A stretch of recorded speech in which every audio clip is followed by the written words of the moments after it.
Greetings, John Schmidt here, host of Shadowbox Decision Games Warfighters Edition, the site dedicated to exercising tactical decision-making skills and improving tactical thought in general. Today, we're going to discuss the TDG ambush in Qeet. My guest is CJ Douglas, Colonel, United States Marine Corps, retired. CJ, how you doing? Great. Good to see you today. Yeah. So you go by the call sign Mannion. Tell us a little bit about call sign Mannion. That's correct. So I was taking an advisor team to Iraq and then a subsequent one to Afghanistan. And I wanted to name it after an advisor a Marine advisor serving in that capacity who had made a huge impact on foreign security forces and had come up with Travis Mannion, who sadly was killed in April of 2007. I spoke with his family, had gotten permission after explaining why I wanted to utilize the name. And so that led to Team Mannion Iraq. And then when I redeployed to Afghanistan for 2018, contacted the Mannion family again and requested permission. And once again, so just a phenomenal Marine advisor. I will say on that first Iraq deployment, one of the Iraqi generals that I had come across had asked why the name Team Mannion and was it named after Travis Mannion? And I said it was.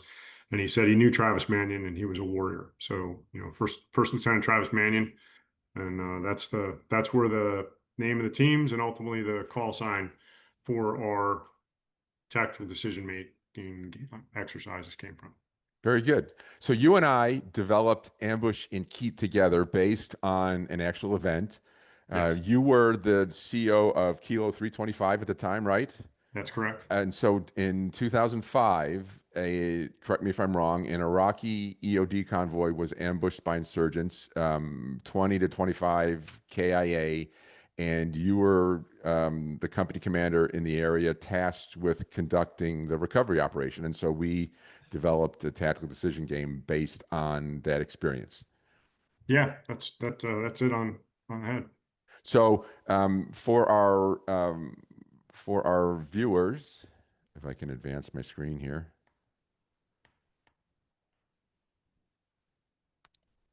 So here's the situation. You get the EOD convoy is moving on the highway outside of Keith. Now this route is mostly north south, but at this point around the city of Heat or Hit, I've heard it called both ways.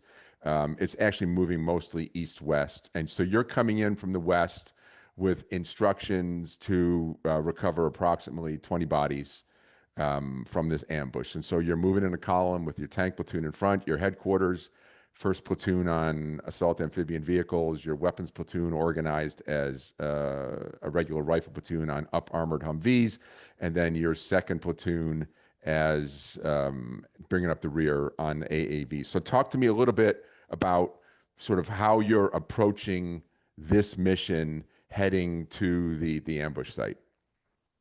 So this mission in particular, as this started out, the day began in preparation for us to hit a reported suicide-borne vehicle improvised explosive device factory. And so, we had human intelligence, and as given the order, the Marines were doing the rehearsals, had finished rehearsals, and then squads and key personnel were doing back briefs so that we could execute. Because at this point, the city of Heat in and of itself was owned by the insurgency. And so we were about 10 kilometers north in what at the time was known as FOB or Camp Heat. And we would go in, execute missions, and then depart. And so it was during the back brief time that we got the initial uh, indications that there was something going on in the city of Heat. And so at that point, the mission changed. And we had already had everything set. So getting in the vehicles and getting out was pretty simple. It was just a change of mission and scheme maneuver and tasks. And, in the 5 lines, 50 seconds under fire, we were out the door. Yeah. And so that said, the initial call, we thought it was to be a rescue mission. Some recovery, but thought it was to be a rescue.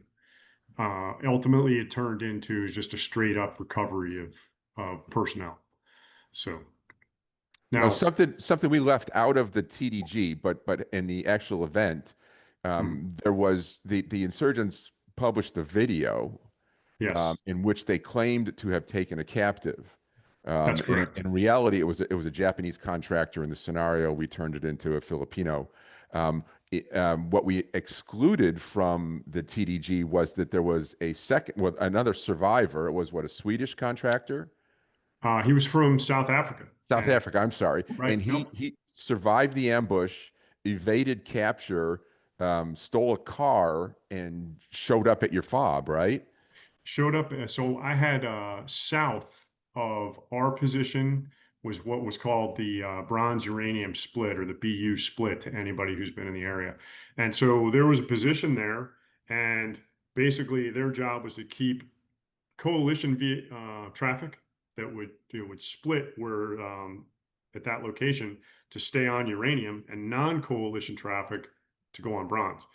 And so, they had it was a platoon reinforced position, and they were doing great work down there. In the case of this, the EOD convoy had actually gone past them, but they were not in any standard of military vehicles, any military clothing, no weapons visible. It was just a number of vehicles that had pressed forward. So it was, this convoy had made it north, had gone to an area called Dulab, which was basically north and east of our position to do some detonations of some weapons caches that were at the ASP Dulab.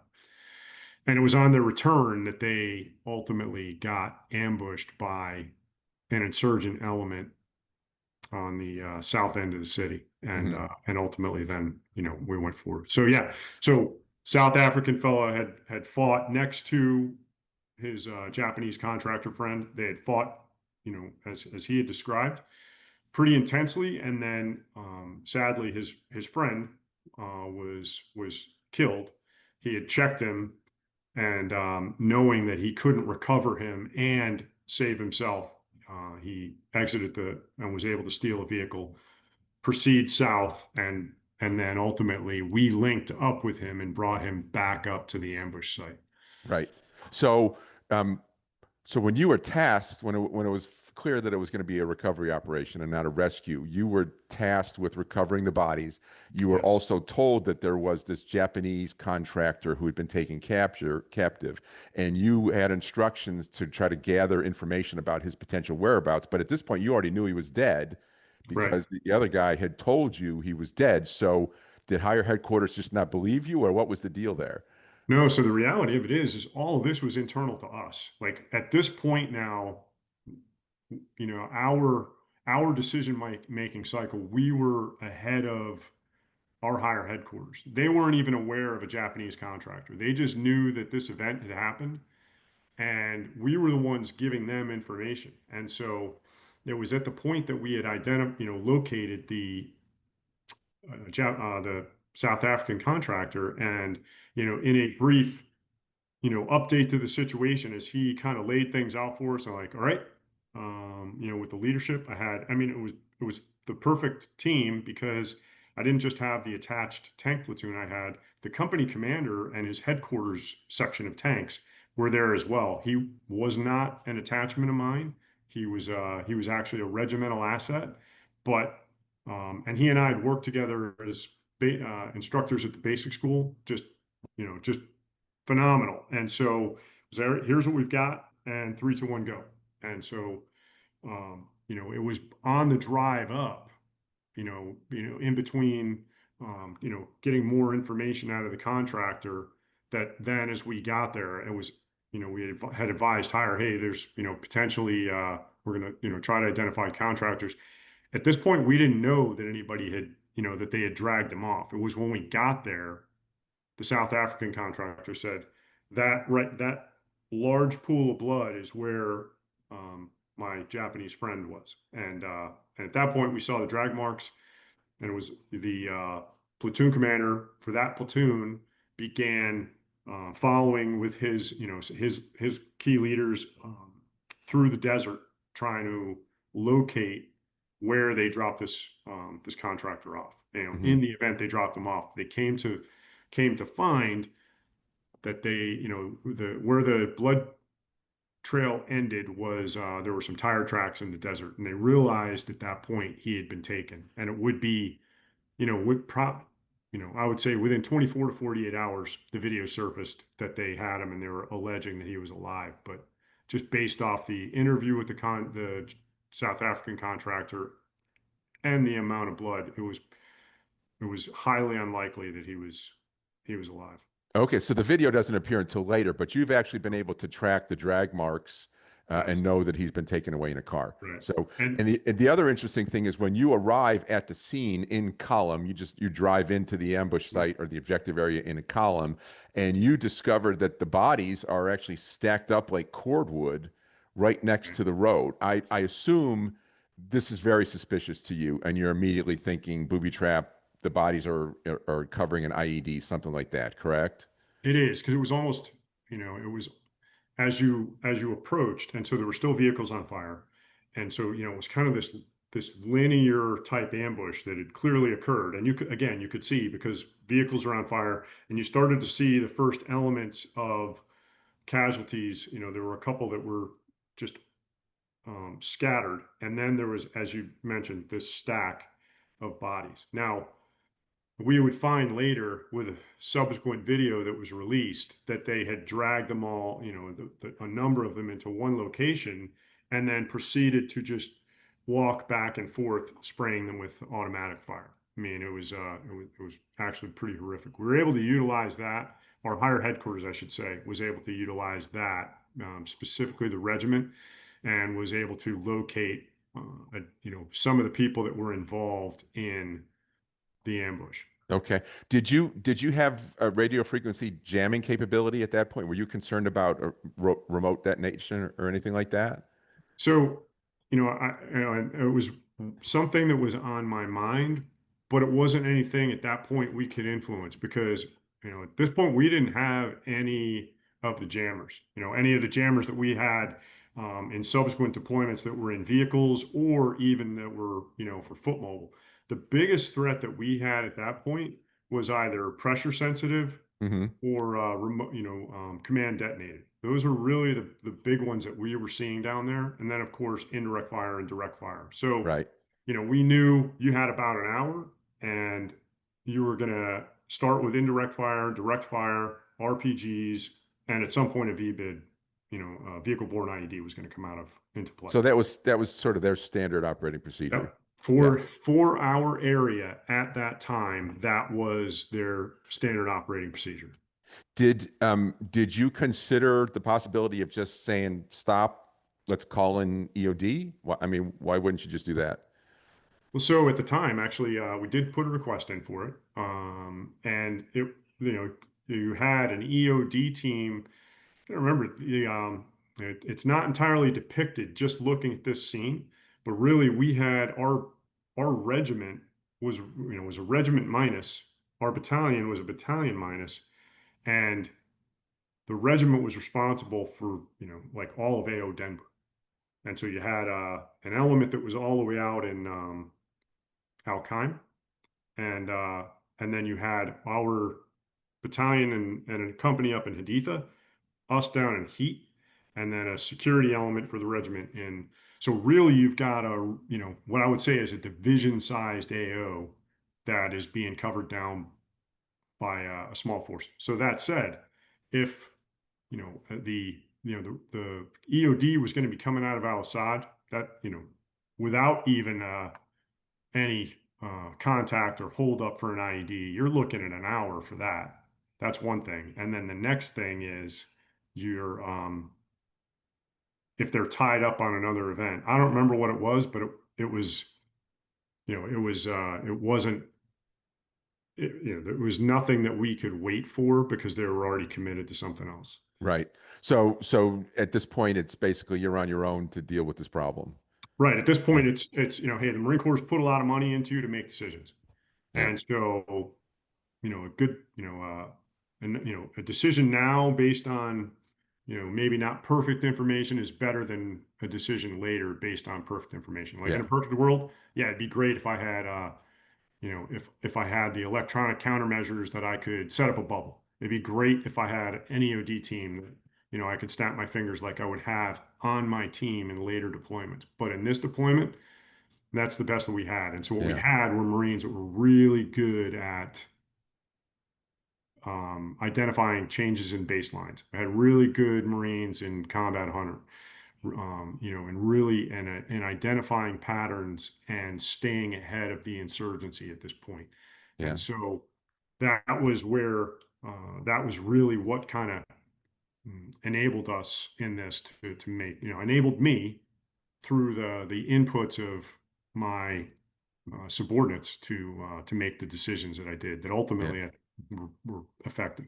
Yeah. So let's sort of talk through the steps of how you approach this. I think with any situation, the first step is sort of isolate, secure the area, right? Right, And so I'm thinking probably the lead element, um, which in this case is depicted as a tank platoon, sort of sets up the far security here, and maybe your trail element stops short, sets up security here, and now you've got the MSR isolated. You've got that leaves you two platoons inside the objective area. You've got to clear this row of buildings, which is where the ambush came from, right? And right, so a platoon to do that. You've got this abandoned hospital, which is a potential threat. You're probably not going to clear an entire hospital, but at least check it out, make sure that there's no danger there. And then once you've kind of sanitized the area, then you can actually just begin to do the two tasks that you came to do, which is number one, to recover and retrieve the bodies. And then number right, two, look for details or evidence about this contractor and see what you can find there, which is what you said you did. Your weapons platoon, I believe, is the one that you tasked to find evidence of the contractor, and your other rifle platoon started loading up the bodies, right? right. Yeah. And So explain to me how you deal with the potential for booby traps in this stack of bodies here. as you mentioned, like, the security is the first thing because what, the as we get to where there has just been an ambush, the first thing that's gone on through my mind is, as you mentioned, secure the scene. Because if there's already been one ambush there, there could potentially be a second there because they already have everything's set to conduct an ambush. And so when Hmm. the Marines know that going in, the platoon commanders, the squad leaders, and so as it was, as we hit the objective at this point, they had done this a number of times. And so as they execute the initial clears, they rapidly clear the buildings.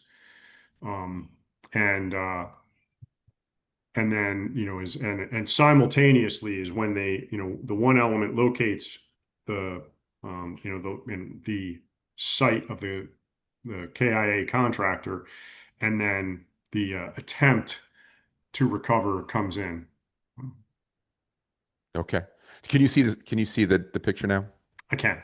Okay, so we'll just stick with this image. So that's the first scenario, right? Basically, Right, how are you approaching the problem? And then the right, scenario develops, and so your tank platoon starts to report that a vehicle appears a few hundred yards down the road, stops, and now you're being observed. So that's one new piece of information. Second piece of information is the Cobra that's overhead, the attack helicopter that's overhead, reports that a suspected VBIED is now starting to move through the city, heading in your direction, and we'll talk about that in a little bit. And then right. the third thing is your platoon commander, who's got the task of bagging and recovering the bodies, discovers that in fact there's one or two 155 millimeter artillery rounds underneath the stack of bodies. That in fact you're dealing with a roadside IED of a couple of artillery shells that are what booby trapped, pressure detonated apparently. Oh, wire going. going back. And so at this point, it's like they identify the stack of 155s within the stack of bodies and the wire going back underneath one of the vehicles that had been destroyed in the course. And so at this point, the platoon commander who had, as they had been checking all the bodies, it was physically him was laying out, so, with a Marine as cover standing back, and he would do the combat roll to make sure there wasn't something under it. And as they started peeling bodies off, that's when one of the Marines was like, hold, and it's like, and then that they saw the stack and froze in place. But it was as you mentioned. So at this point, it's the perfect storm. Everything is happening at the same time. The blood trail runs out. We've now got a pretty good size stack of 155s with a wire going somewhere. We now, we own the space, but in points in previous times, they would run a wire for a good distance. And Yeah. so what we don't know is where is it that that's going as well. We had weapons caches and other hidden locations where it'd be the trap door over with palm fronds and whatnot over it, and you wouldn't even know it was there. So much very similar to some of the tactics they saw in Vietnam, hiding weapons caches and people and whatnot. So it's as I mentioned, it's a perfect storm. And now you've got between the forward air controller, my forward air controller, and the Cobra element that they're identifying, like they're seeing the indications and warnings of, the preparation for a vehicle-borne IED, and this is based off of previous iterations that they've seen. And so his pattern of life, he's like, that's what this is. This is a VBID, and now it's getting ready to go in motion. And What it's now? and it's headed your way. And it's headed your way. So at that point, what did you do? You've got a V bid headed your way. You've discovered that the trail of the contractor leads to a vehicle, and he's apparently been taken away in a vehicle. And the bodies that you're supposed to retrieve are stacked on top of some 155s, and you don't know where the command detonator for that is. What did you do at this point? So at this point, I had already, as we had already begun displacing elements back onto the vehicles.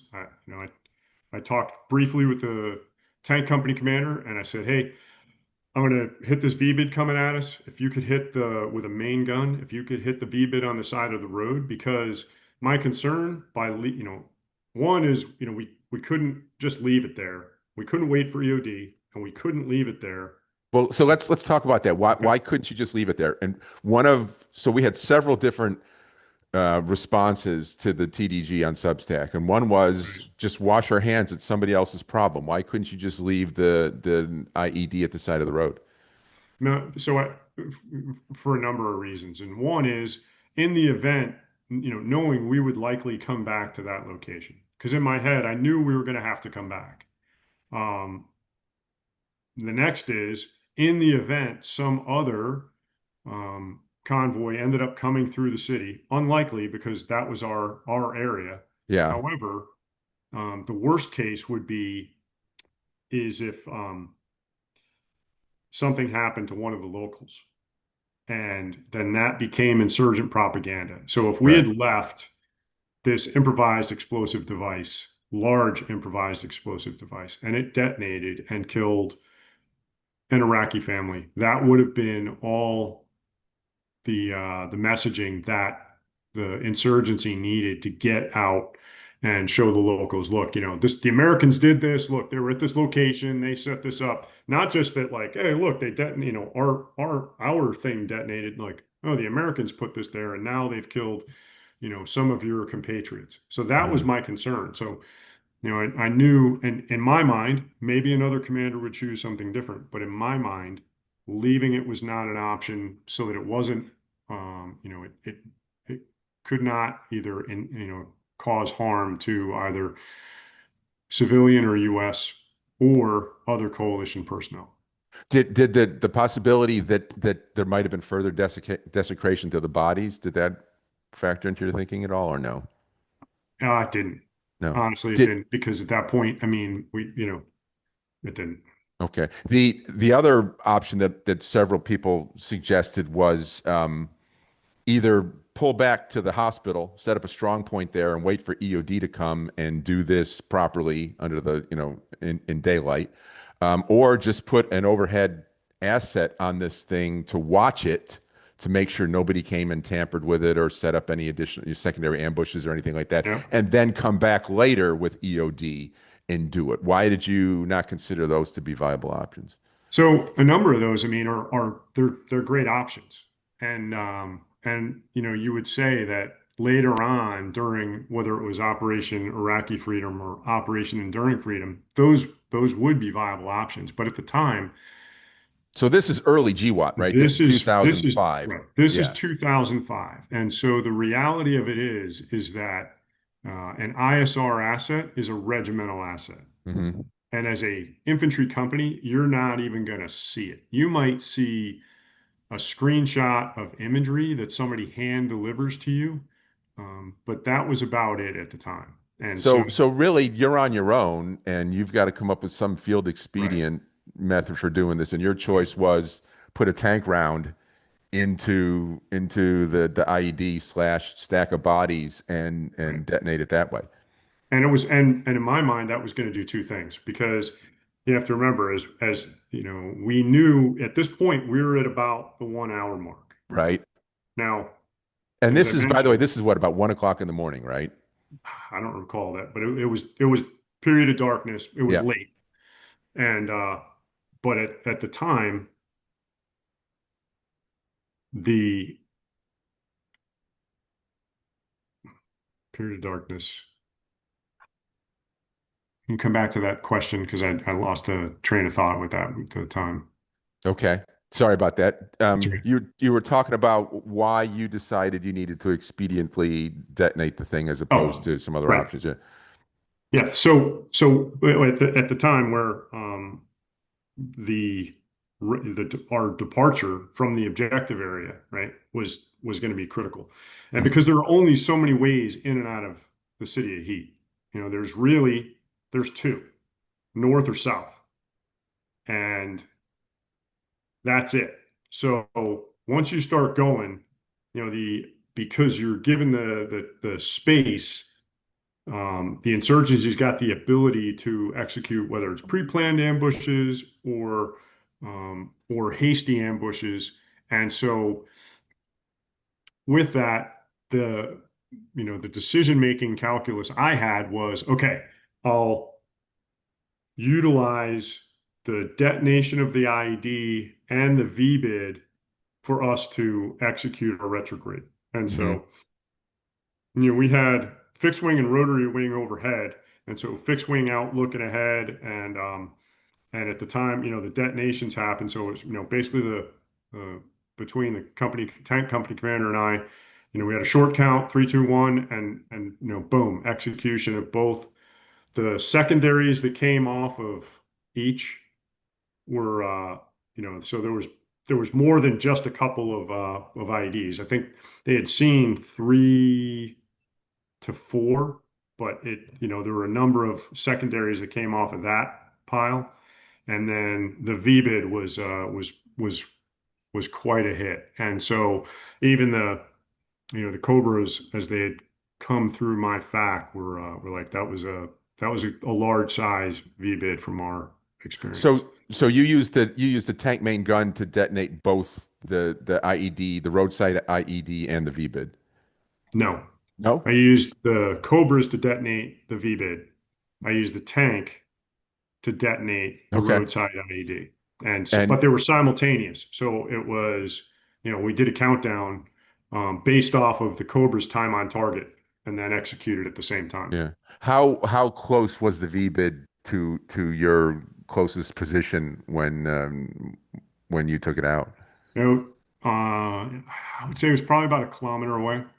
Okay. I mean, so I from the turret of my vehicle definitely could see the secondaries, could see the initial blast, the Mhm. secondaries. Um, And then what was the order of withdrawal when you pulled out?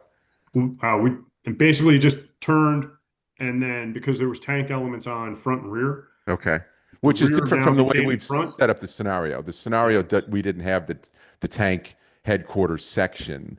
So you right, had a tank platoon at one end and the tank headquarters section at the other. We right, simplified it, so it's just a platoon. But right, basically, it's just a sort of a reverse march, and you right. just went out in the opposite order that you came in, and everybody moved at once. Everybody moved at once. Okay. And Ver- so, and I will say that so that the tank company commander, basically waited a little bit to give us the ability to get moving with his tank element in the lead, or the one that was attached to me, and then they just caught up to us because obviously they can move pretty quickly. yeah. Did you hit any contact or anything on the way back to the fob? Not on the way back. On the way in, we did, and it was actually the tank element, the company commander and his headquarters that had contact initially on the way into the city before we even got to the ambush site. Hmm. And that was enough. I think that initial contact was enough to give us the breathing space to effectively clear the objective area as efficiently as we could. And after this incident, did anything change in the city with respect No, to insurgent activity or patterns or anything like that? no. So, but it was after this. It wasn't long after this that the it basically set the conditions for Operation Sword. I think in Iraqi it was Saif, but it was Operation Sword, and Operation Sword was a regimental op that was RCT-2, elements of 325, one of which was us, Hmm. an Army unit, elements of 3-2, and cleared from south to north, basically your southeast to northwest of the entire city, house to house, block by block, and then established firm bases within the city. Now that said, that we began to over time we saw a bit of change from going from the level of contact, level of participation of the locals, but ultimately the introduction of Iraqi security forces. Hmm. And at this point, you know, um, yeah, the ability now, because you got to, going back to and the EOD question is always, it's always fascinating to me. But, like when you've got an EOD team coming out of Al-Assad and all the Southern security forces, where it would have been, we'd have to go up and pick them up. Like there's no way to go up and pick them up because this is an all hands on deck fight in the Right, city. right. Um, Yeah. so, it's like things are, again, it's based on the timing, but as you can kind of tell where people's experience lie, where it's like, hey, why don't you just look at it with a drone? Like, would have loved to. That would have been a great idea, but That's well, that's that's late GWAT. You were early right. GWAT. Yeah. Yeah, this was at the point where you literally were confirming and clearing and all that, but your confirmation of an IED was a visual confirmation. It wasn't some sort of drone or robot or anything to that effect. It was Right. literally, it was you With eyeballs. identifying it. Yeah, very cool. CJ, this has been a great discussion. Really, really enlightening. Really appreciate it. Thank you for your service. Great TDG. The I know that the people that did it really appreciated it. I hope we can get more people to try. So appreciate the conversation. For you listeners and watchers, if you're interested in seeing more TDGs like this, I encourage you to go to warfighters.substack.com. You can learn more about Shadowbox, my company, at info@shadowboxtraining.com or at shadowboxtraining.com. CJ, thank you very much. This has been great. Absolutely. Have a great evening. Take care, You too. everybody.